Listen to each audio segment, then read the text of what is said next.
자, 그래서 이게 이제 저희가 앞으로 사용하게 될 에너지들을 에너지 원별로 나타내 본 거고요. 그랬을 때 여기 제일 약간 좀 검은 부분이 오일이고, 그 다음에 콜이고, 그 다음에 가스는 이제 천연가스를 말씀드린 거고요. 그 다음에 바이오매스 하면은 이 바이오매스 생각하시면은 요새 이제 생물연료, 바이오퓨얼들 많이 말씀하시잖아요. 근데 그 바이오퓨얼 전혀 아니라는 거 일단 말씀드리고요. 여기 있는 바이오매스는 실제로 저기 후진국들에서 나무 잘라다가 태우는 그 바이오매스를 말씀을 드리는 거 어마어마한 양이죠. 그쪽에는 그런 화석연료를 쓸 그런 여지조차 없는 상황이고요. 그래서 그런 정도의 바이오매스, 그다음에 뉴클리어 있고요. 하이드로가 사실은 이 그래프상에서 전 세계 에너지 사용량이기 때문에 여기에 보인다라는 것 자체 엄청나게 큰 양입니다. 그래서 실제로 수력도 어마어마하게 지금 사용을 하고 있는 상황이고요. 네, 마지막으로 이 초록색에 해당되는 게 보통 저희가 얘기하고 있는 그런 태양광, 풍력, 조력, 그다음에 생물연료 그런 것들이 여기에 이제 포함이 된다고 보시면 될 것 같습니다. 예.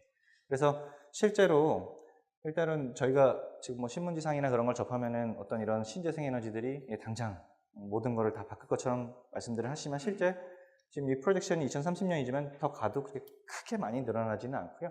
뭐 저희 그 7차 수급계획, 전력 수급계획을 봐도 신재생 비율 자체가 그렇게 크게 많이 늘어나지는 않습니다. 그렇다고 해서 그거를 갖다가 뭔가 뭐 나쁘게 말씀드린 건 당연히 그 부분에서도 계속 이 부분을 키워나가야 되는 부분들이 아주 큰 노력이 필요한 부분이고요. 또 반대로 지금 이렇게 앞으로도 계속 이런 화석연료를 많이 쓸 건데 이 부분에서 어떻게 더 잘할 수 있을까에 대한 고민도 동시에 중요하다는 거 좀 말씀드리기 위해서 이런 그래프 좀 보여드렸고요. 그 다음에 지역별로 이런 에너지 사용량이 늘어나는 걸 한번 좀 보시면은 말씀드린 대로 이게 이제 미국이고요.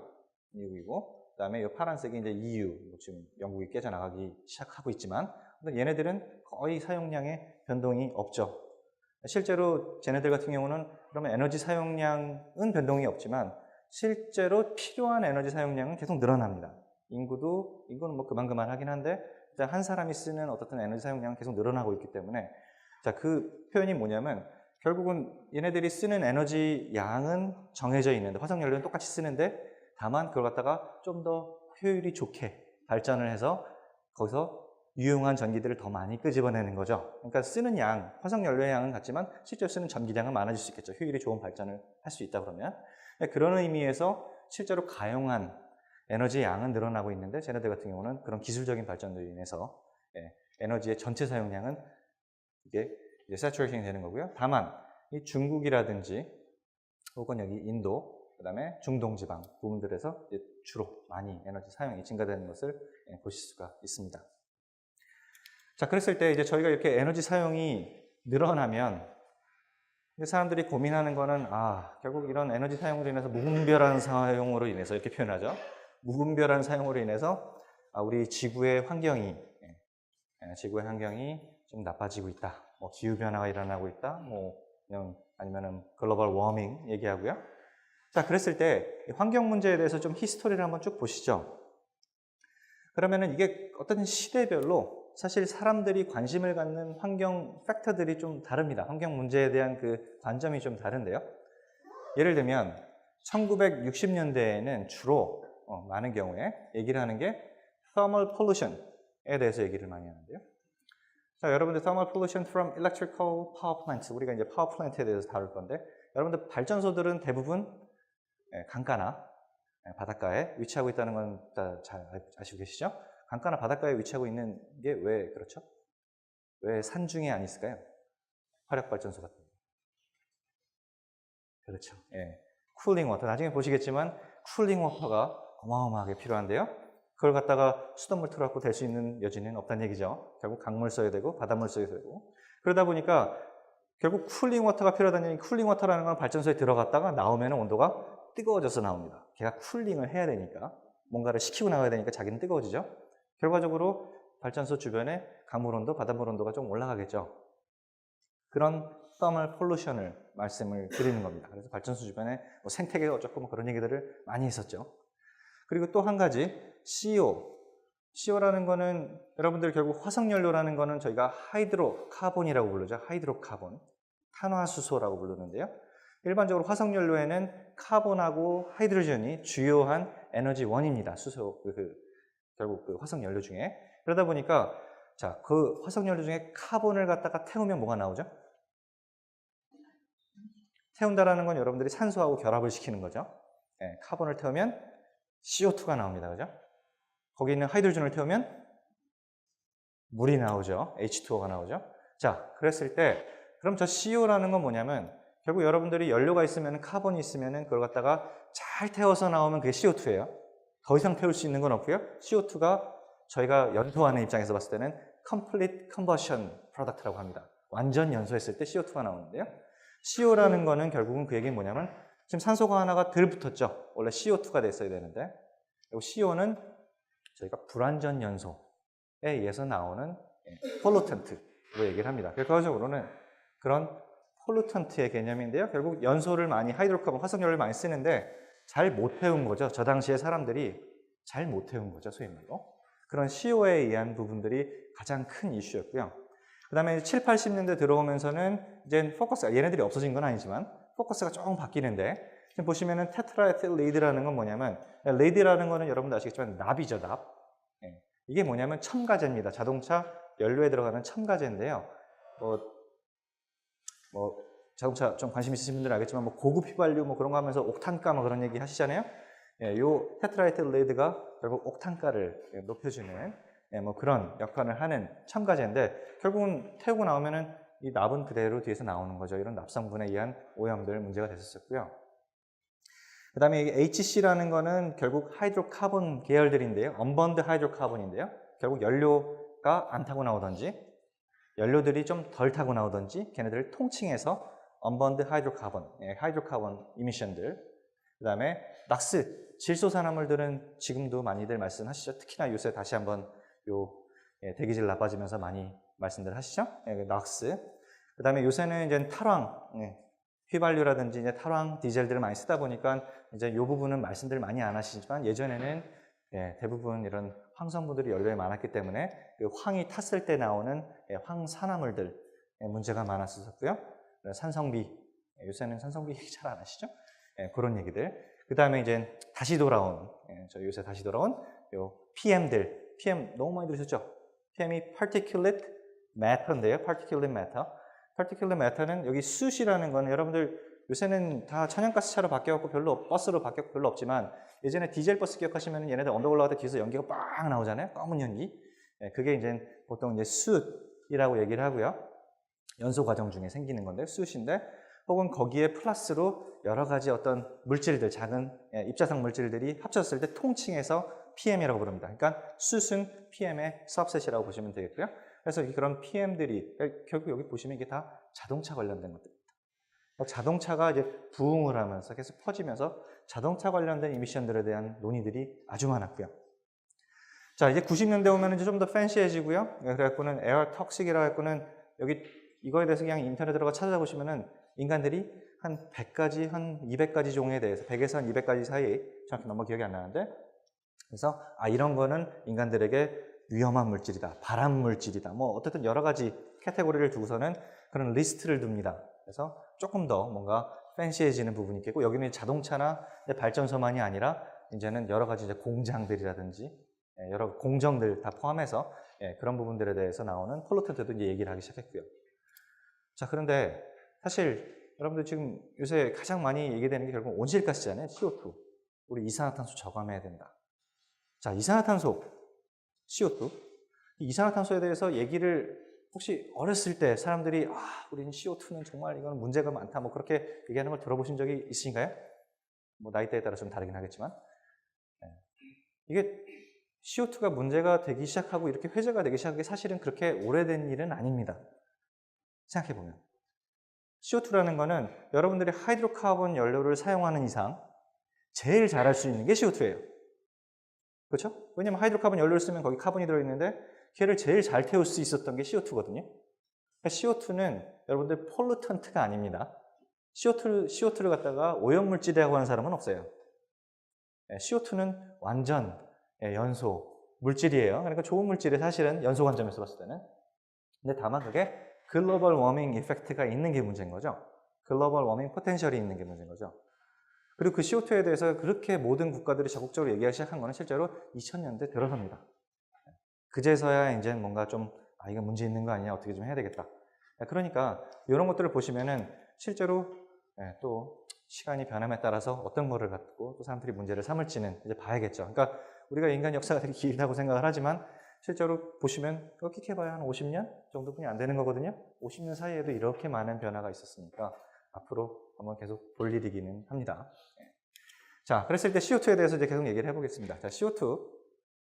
그럼 지금 여기 보시는 거는 그 전체적인 전 세계 국가를 갖다가 non OECD하고 이제 OECD 국가로 좀 나눠서, 그러니까 뭐 선진 국가 혹은 뭐 중지국, 후진국을 묶어서 두 개로 봤을 때, 그다음에 여기 coal, oil, gas로 했을 때요. 그러면은 요 밑에 파란색 계열들이 지금 이게 컬러가 하나가 빠진 느낌이네. 예, 요 파란색 계열들이 OECD 국가에서 발생하는 coal, oil, gas에서 나오는 CO2 발생량이고요. 자, 시간의 흐름에 따라서 뭐 크게 변화가 없죠. 대신에 non-OECD, 여기 약간 좀 귤색 계열들의 국가들을 보시면은 여기서 예를 들면은 지금 2016년 이 정도에서 증가되는 양이 폭이 상당히 크죠. 이게 아까 말씀드린 약간 좀 그런 것과도 결부가 됩니다. 그러니까 OECD 국가들 같은 경우는 실제로 이제 규제도 심하고, 그다음에 일단 사회적인 합의도 훨씬 낮고요. 그러다 보니까 뭔가 더 효율성 있는 거, 그리고 어떻게든 CO2 감축할 수 있는 기술을 쓰는 거, 그런 부분들에 대한 노력을 많이 하다 보니까 이렇게 될 수 있을 거다라고 예측을 하는 거고요. 대신에 non-OECD, developing country 같은 경우는 사실은 물론 그런 부분에 대해서 얘기를 안 하는 건 아닙니다만 실제로 사회적인 합의에 이르기도 어렵고 비용도 크고, 잘 아시다시피 이런 CO2 저감 기술 같은 거 쓰는 것 자체가 이미 효율도 떨어지고 비용도 많이 발생합니다. 그러니까 실제로 비싼 기술들이죠. 그런 것들을 아무나 하기는 어렵고, 디벨로핑 컨트리 입장에서는 아니 자기네들은 여태까지 잘 써더니만 왜 지금 와서 문제된다고 우리한테 하라는 거냐라는 얘기도 충분히 할 수 있겠죠. 어차피 뭐 세계 정부가 있지 않은 이상 누구도 그거를 컨트롤할 수는 없을 것 같습니다. 뭐 파리 협정 해봐야 어쨌든 뭐 그런 부분들도 잘 아시겠지만 구속력이 크게 있는 건 아니기 때문에. 자, 그랬을 때 이런 CO2 증가에 의해서 이제 사람들이 가장 문제시하는 부분이 이제 글로벌 워밍입니다. 그렇죠? 글로벌 워밍인데요. 지금 여기 보시는 그래프는 지난 1000년간의 지구상의 어느 지점에서 보통 이제 빙하 속에 있는 CO2 빼내고 뭐 그런 것들 많이 들으셨을 건데요. 혹은 계측된 결과도 있겠고요. 자, 그랬을 때 평균적인 어떤, 지금 여기 0인데요. 이 0점을 뭐 예를 들면은 뭐 지금 최근에 어느 지점의 온도를 갖다가 0으로 보고, 그랬을 때 지난 1000년간의 온도가 어땠겠냐라고 했을 때, 좀 여기 있는 선, 이 검은 선은 이제 평균적인 값이고요. 그 다음에 요것들은 이제 에러바를 보시면 되겠는데요. 스캐터를 보시면 되겠는데요. 자, 그랬을 때 전반적으로 조금 낮다가 실제로 한 1900년대부터 조금 이제 올라가는 느낌이 좀 있죠. 그리고 1900년대가 여러분들 이제 산업혁명이 일어나면서 저희가 화석연료를 실제로 메이저하게 쓰기 시작한 시기와 약간 좀 결부가 됩니다. 자, 그러다 보니까 사람들이 이렇게 보면, 그리고 게다가 여기 이렇게 빨간색으로 하는 거니까 뭔가 좀 위험성이 있어 보이는 느낌. 사실은 이게 다른 데이터 셋인데요. 자, 그랬을 때 이걸 보시면, 근데 여기 온도가 여기 0도고요. 요거 0.5도죠. 여기 마이너스 0.5도. 자, 사실 플러스 마이너스 0.5도를 말씀드리고 있는 건데요. 이거에 대해서 이게 진짜로 글로벌 워밍이냐 아니냐에 대해서 사람들이 그러니까 고민을 하죠. 이게 그냥 뭐 측정 잘못한 거 아니냐. 측정 여러분들 해보시면 알겠지만 조금만 측정 잘못해도 이 정도 에러는 나오죠. 네. 그러니까 이제 사람들이 이것만 봐서는 그냥 여기 조금 오버롤하게 올라가는 것 같고, 게다가 또 빨간색으로 잘 칠해놨으니까 뭔가 좀 올라간 것 같고, 그러다 보니까 좀 디베이트가 있을 수밖에 없는 거예요. 이런 상황이기 때문에. 좀 더 스케일을 좀 줄여서 실제로 산업혁명이 일어난 그 시점부터 좀 보시면은 역시나 1860년도에서 2000년도까지 온도대가 전반적으로 올라가는 거는 사실인 것 같고요. 근데 역시나 스케일은 플러스 마이너스 0.4도 정도 됩니다. 그래서 여러분들이 이게 실제로 글로벌 워밍이냐 아니냐에 대해서는 여러분들이 판단하시면 되는 부분인데요. 근데 저는 사실은 이 그래프 보여드리면서 이게 뭐냐면 대기 중에 CO2 농도인데요. 지금 이 타임 스케일이 상당히 큽니다. 0에서 1000 year이기 때문에 45면은 45,000년 전. 아주 오래전. 그러니까 당연히 이거를 누가 재줬을 리는 없고, 그냥 사람들이 저기 이제 빙하 속에서 추출해갖고, 여기는 몇 년도 빙하다, 이거는 몇 년도 빙하다 해갖고, 거기서 CO2 농도를 측정한 무슨 유치한 값이고요.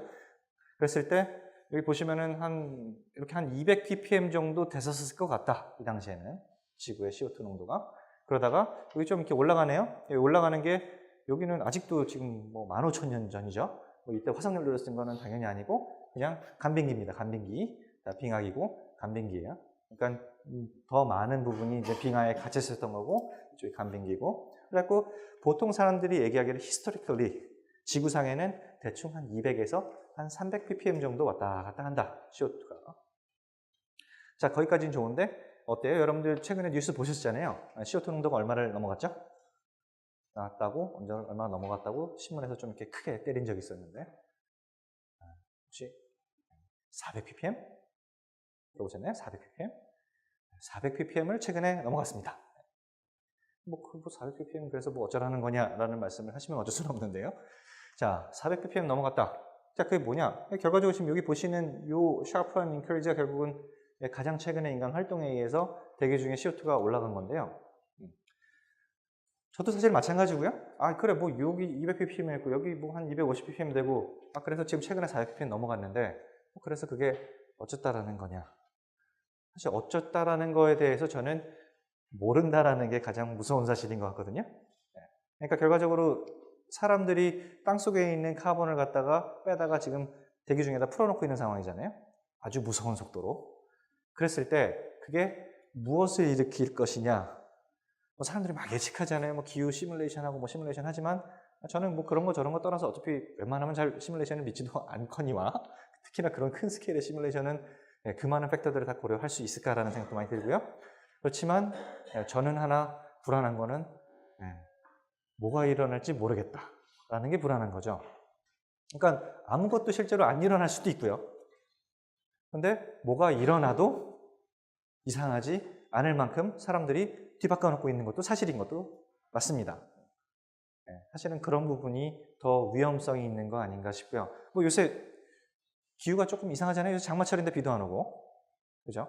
그리고 비가 오면은 좀 신기할 정도로 이게 무슨 열대우림도 아닌데 로컬하게 뭐 서울에서도 무슨 어떤 구에서만 비가 폭우가 내리고 사실 예전에는 잘 없었던 현상인 거는 맞거든요. 그러니까 뭐 변화가 일어나는데 잘 아시겠지만 이런 변화에 대해서 사람들이라는 거는 되게 수동적이죠.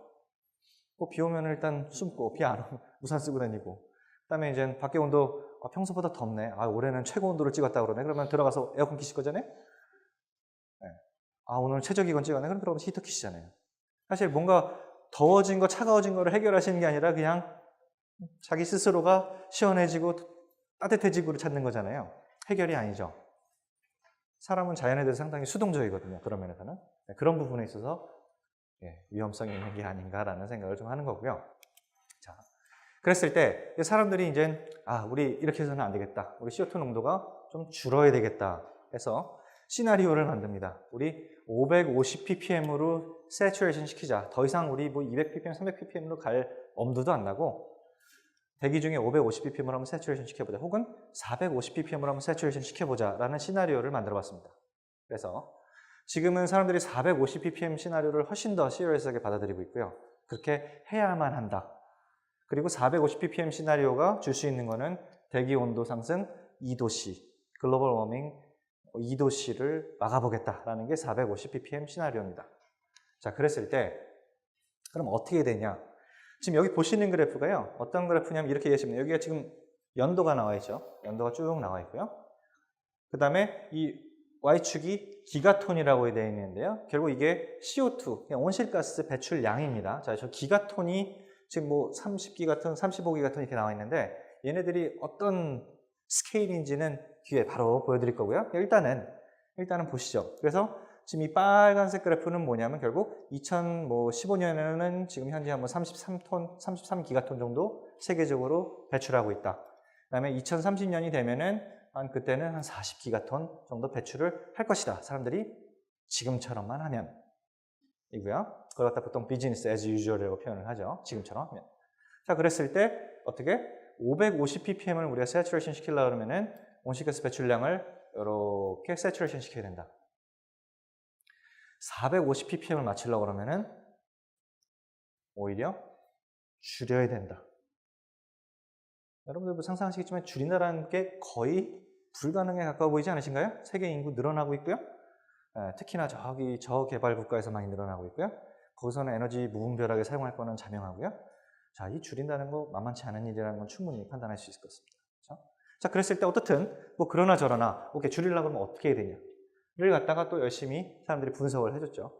그리고 여기 퍼센티지가 보시면 뭐 9% 정도는 우리 예를 들면 석탄화력을 갖다가 뉴클리어로 원자력으로 바꾸자. 지금 온실가스에 대해서 얘기하고 있기 때문에 원자력 폐기물은 논외입니다. 지금 어떻든 간에 원자력 같은 경우는 온실가스 자체는 나오지는 않죠. 폐기물이 있을 뿐이지. 자, 어쨌든 온실가스에 대해서 얘기하고 있으니까 줄이자. 한 10% 정도는 원자력에 의존하자. 그 다음에 CCS 혹은 들어보셨나요? 혹시 CCS? 네, 한 번씩 들어보신 분도 계시고요. 네, 그럼 어떻게 뒤에서 다시 보여드릴 건데요. 네, 카본 캡처 앤 스토리지인데요.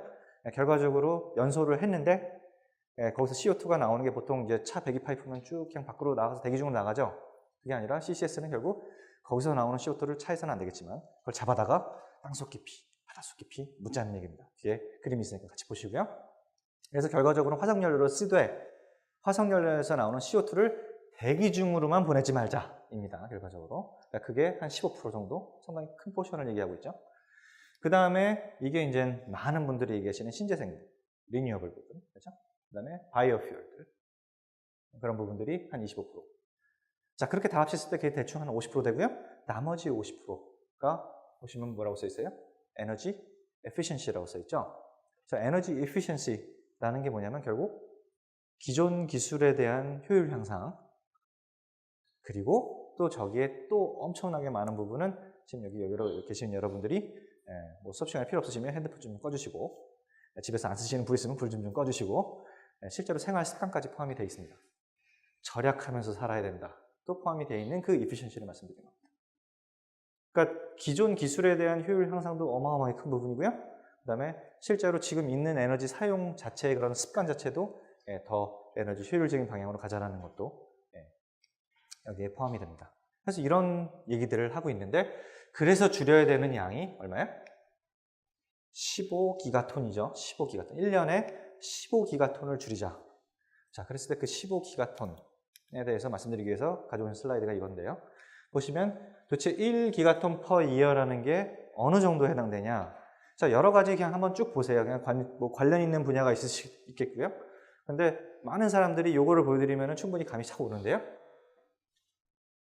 요거 보시죠. 원자력. 뭐예요? 1기가톤을 여러분들이 세이브를 하려고 그러면 어떻게 하라고요? 결국 석탄 화력 대신에 500기의 원자력 발전소를 지어라. 여러분들 그 원자력 울진 1기, 2기 이런 나오잖아요? 그 한 기가 1기가 같은데요? 그거 500기를 지으면, 석탄 화력 하지 말고, 그 500기를 지으면은 1기가톤 줄일 수 있다는 얘기고요. 아까 15기가톤 줄여야 된다고 그랬죠? 그러면 500 곱하기 15 하면은 대충 7,500대? 물론 원자력 갖고만 다 하는 건 아니지만, 뭐 상상이 가시죠? 그 양이 어마어마한 양이라는 거. 지구상에 7,500대 원자력 발전소가 어디다 짓나요? 그러니까 지금 저희가 얘기하고 있는 숫자가 어마어마한 숫자고 그만큼 사람들이 어마어마한 양의 에너지를 사용을 하고 있습니다. 자, 그런 것도 있겠고 그 다음에 아까 말씀드렸던 CCS입니다. CCS 아까 여기서 중요한 부분이라고 말씀드렸던 부분이었는데요. 사람들이 중요하게 생각하는 부분이라고 말씀드렸는데요. 자, CCS 같은 경우는 뭐 컨셉적으로 이렇습니다. 지금 화력발전소가 있고요. 그래서 화력발전소가 있는데 뭐 석탄을 쓰던 천연가스를 쓰던 뭐 중유발전을 하던 화력발전소가 있었을 때 보통은 이제 발전을 하면서 이제 얘네들을 태우면서 발전하는데 태우면은 굴뚝으로 CO2가 나오죠. 그죠? 근데 어떻게 하자는 거예요? 여기 CO2 여기로 내보내지 말고 걔를 갖다가 어떻게 잘 골라내서 CO2 가스만 포집해서 카본 캡처죠. 그래서 카본 캡처 해서 어떻게 하자? 땅속 깊이. 이 땅속 깊이라는 게 실제로 크게 담는 건 아니고요. 이 밑에 있는 여기 약간 좀 뭐라고 해야 되나 그 저수지 같이 아주 지하 깊은 곳에 있는 그런 아퀴퍼라고 하는데 여기 이제 물이 있습니다. 아주 고압의 물이겠죠. 땅속 깊이 있으니까 거기다가 CO2를 녹이자라는 거죠. 혹은 바닷속 깊이. 잘 아시겠지만 CO2가 용해도가 있습니다. 물에 대해서. 그리고 압력이 높아지면 높아질수록 그 용해도는 커지고요. 그래서 바닷속 깊이 혹은 땅속 깊이 한번 CO2를 갖다가 박아보자 라는 거죠. 아이디어는 매우 좋은데요. 뭐 여러 가지 이슈들은 있습니다. 일단 자, 아까 말씀드린 대로 자, 연료를 여러분들이 집어넣으셨죠? 하이드로카본이에요. 하이드로전과 카본이고 이제 뭐 써보죠. 그래서 연료가 하이드로카본이 있죠? 그러면 여기다가 이제 태우려고 그러면은 뭘 쓰세요? 공기를 쓰시죠. 그죠? 공기를 쓰시죠? 그럼 공기는 이제 O2하고 이제 N2로 이루어져 있습니다. 나중에 비율은 저희 다 쓸 거니까. 자, 그랬을 때 얘를 갖다가 태우면은 뭐가 나온다고요? 여기 있는 카본은 CO2가 나오고 여기 있는 하이드로전을 타면 그렇죠. 감사합니다. H2O가 나오죠. 자, 이렇게 태우고 나니까 아, 여기 있는 산소는 잘 써서 얘네들을 만들었죠. 그러면서 이제 열이 어마어마하게 나오니까 그거 이제 발전하는 거예요. 자, 또 나오는 거거든요. 얘는 아무 짓도 안 하죠? 자, 이렇게 나오죠. 그랬을 때 실제로 여기서 이렇게 나오는데요. 태우고 나오면 그럼 여기서 뭐를 잡아내겠다는 얘기예요? 요것만 잡아내겠다는 얘기죠. 그렇죠? 왜냐면 얘네들을 통째로 다 묻을 공간은 없어요. 여기서 왜냐면은 말씀드리면 나이트로전이 대충 뭐 한 공기 중에 보통 이제 엔지니어링적으로 이렇게 얘기하는데요. 79%, 21%입니다. 그러니까 결과적으로 필요한 산소를 대기 위해서 쓸데리 없는 한 4배에 해당되는 질소를 갖다 같이 넣어준 꼴이고요. 그럼 이 질소는 쓸데리 없이 배기가스에 같이 섞여 있는 꼴입니다, 지금. 자, 그러면은 그냥 큰 틀에서 보면은 이 연료는 보통 요기에 비하면 작기 때문에 큰 틀에서 보면은 얘가 거의 뭐 60, 70% 있는 거예요, 여기. 배기가스에. 자, 그런데 CO2를 못 짜고 이 많은 양의 3, 4배 되는 나이트로전을 같이 묻으면 괴롭겠죠. 자, 그래서 분리를 해야 됩니다. 일단 제일 먼저 뭐부터 분리하시겠습니까? 여러분들 같으면. 물부터 어떻게 하면 돼요? 식히면 되죠. 배기가스를 식혀주면 물이 쫙 빠져나오죠. 컨덴스 돼갖고 응축되면서 나와요. 얘는 빼고 상대적으로 쉽습니다. 그죠? 빼주시고 자, 그 다음이 문제죠. 얘를 분리해내야 되죠. 혹은 뭐 반대로 얘기하면 얘를 분리해내야 되는 거죠. 지금 스트림에서. 자, 그 분리해내는 공정에 들어가는 에너지가 어마어마하다는 거죠. 자, 보통 발전소 효율 오더 오브 매그니튜드로 말씀드리면은 대충 한 5% 정도 죽습니다. 예를 들면 여러분들이 40%짜리 발전하면은 CCS 하려고 그러면은 적어도 오더 오브 매그니튜드 5% 죽습니다. 발전소 효율이. 분리하는데 플러스 자, 분리만 하면 되나요? 얘 CO2 분리했어요. 분리한 게 땅속으로 자기가 기어 들어가요? 기어 들어갈 리가 없죠. 어떻게 하셔야 돼요? 꾹 눌러서 들어가라. 들어가 해야 들어가죠. 그 압축하는 일, 가스 압축 어마어마하게 일 들어가죠. 그거 다 포함해서 말씀드린 건데요. 대충 5%, 오더 오브 매그니튜드 5%에서 10% 정도 보시면 되겠습니다. 누가 하겠어요? 지금 발전율 0.몇 프로 올리겠다고 그난리 치는데 거기서 CCS 해라 해갖고는 거기서 효율 한 5%, 10% 그다음 뭐 감하든 말든 상관없다. 카본 좀 없애라 한다고 누가 하겠냐고요. 결국 페널티 먹지 않으면 안 하겠죠. 쉽지 않은 일입니다. 그러니까 그런 어려움이 좀 있다는 거 좀 생각을 해주시고요. 그 다음에 이게 사실 가장 사람들이 꿈꾸는 이상적인 아름다운 픽처죠. 보시면 풍력 발전, 그 다음에 혹은 태양광 발전에서 만약 전기가 나올 수 있다고 한다면 그 전기 갖다 그대로 쓰시면 되겠고요.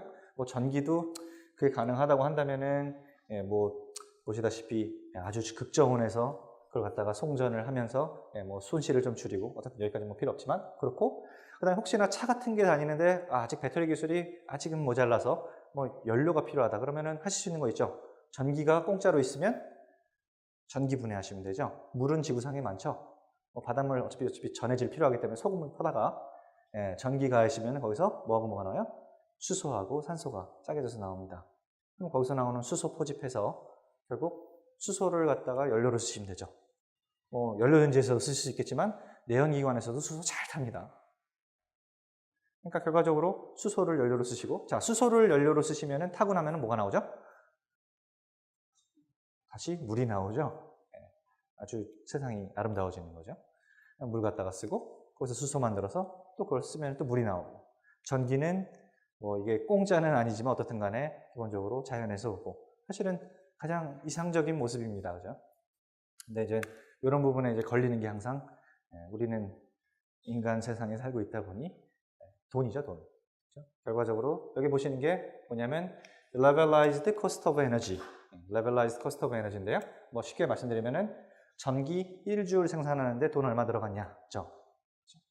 사실 발전소 사업자 입장에서는 아주 중요한 팩터가 될 수밖에 없고요. 왜냐면은 전기값은 어차피 동일하기 때문에 제가 뭐 천연가스 가스터빈을 돌려서 발전을 했는지, 콜 스팀 터빈을 발전을 했는지, 뉴클리어로 발전했는지, 혹은 태양광으로 발전을 했는지, 태양열로 발전을 했는지 전기값이 똑같잖아요. 그럼 결과적으로는 생산하는 입장에서는 당연히 생산 단가가 낮으면 낮을수록 좋겠죠. 그게 이제 그런 의미로 받아들이시면 될 것 같은데요. 그랬을 때 보시면 뭐 뉴클리어, 콜, 뭐 가스 컴바인 사이클, 가스 터빈 컴바인 사이클, 그다음에 가스 터빈 그냥 심플 터빈이고요. 그랬을 때 가격들이 뭐 크게 뭐 별 차이는 일단 없고요. 지금 많이 낮아졌는데요. 옛날 그래프여갖고 어떻든 솔라, 포토볼테이크, 태양광 발전. 뭐 보시면 태양열이 조금 더 낮긴 하고요. 태양열 발전은 잘 아시죠? 이렇게 집광 해갖고 하나의 초점에다가 거기다가 여러분들 쓸 말로 물은 아니지만 그 정도 넣고 물은 택도 없고요. 어쨌든 아주 뜨거운 데서 견딜 수 있는 그런 유체를 사용을 해서 걔네 갖고서는 열 전달해서 터빈 돌리죠. 이게 솔라 서머리입니다. 이렇게 보시면은 결국은 가격이 뭐 옛날 그래프긴 하지만 그냥 이거에 근거해서 말씀드리면 예를 들면 여러분들이 발전 사업자이신데 이제 발전을 해야 되는데 옵션이 있는 거죠. 저는 뉴클리어를 하실 수도 있고 아니면 솔라 PV를 했을 때 뭐 스케일도 안 맞지만 어쨌든 그랬을 때 발전 단가가 한 3배에서 4배 차이 나잖아요. 근데 전기값은 그냥 요거보다 조금 우리나라는 안 그렇지만 좀 비싼 정도의 형성이 되고 있는 거죠. 제가 이렇게 해서 전기를 파나 저렇게 해서 전기를 파나 전기 파는 값이 똑같잖아요. 그러면은 요렇게 해서 만들어서 팔면은 돈 남는 거고 요렇게 해서 만들어 팔면은 돈 안 남는 거죠. 그러니까 결과적으로 누구도 그냥 냅두면 안 하는 거죠. 그러니까 정부에서 규제를 하고 인센티브를 주고 하는 거죠. 인센티브를 주는 거는 깎아주는 거고 어떻게든 돈을 보조를 해주는 거고요. 그렇죠? 규제를 주는 거는 오케이 좋아 너 이 정도 팔라고 그러면 대신에 그중에 네가 파는 전력량의 10%는 신재생 발전해라 라고 규제를 하는 게 이제 RPS죠. 신재생 의무 발전 혼합 비율이었던 거예요. 그래서 그런 거 갖고서는 규제를 합니다. 발전 사업자들을. 2022년까지 지금 10% 신재생하게 돼 있는데 지금 가고 있는 거 보니까 택도 없어 보여요. 지금 이미 못 따라가고 있어요. 지금 이게 발전율이 지정된 율이 올라가고 있음에도 불구하고 전혀 못 따라가더라고요. 어쨌든 이런 부분도 좀 엔지니어로서는 감안해야 될 부분인 것 같습니다. 자, 이건 뭐 레퍼런스를 보여드리는 거고 여기까지가